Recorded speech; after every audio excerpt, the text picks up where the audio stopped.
A new facility in Northwest Iowa to support victims of abuse and assault has the support of Iowa's Secretary of State. That's right. Secretary Paul Page toured the Spencer facility for the Center Against Abuse and Sexual Assault, also known as CASA. Page says that facility allows staff to be closer to CASA's clients in Northwest Iowa. It's needed now more than ever. Page says 1 in 3 women have experienced sexual violence in Iowa. That means you all know somebody who has.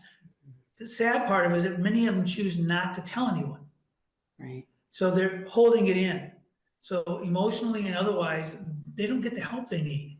It's imperative we understand there's a need, and we want to make sure they get the resources they need to get the kind of help they need. And it's complicated. But agencies like CASA need money, resources, and volunteers. This year's CASA's executive director said her agency's state and federal funding was actually cut by 22%.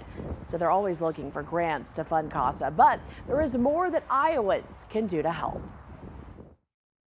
I think the more the public knows and realizes that it's not even just about money, it's about that food that you can drop off, or the toiletries that you can drop off, or the gift card to get gas so we can relocate a victim or survivor out of town is more important than anything in their world at that time.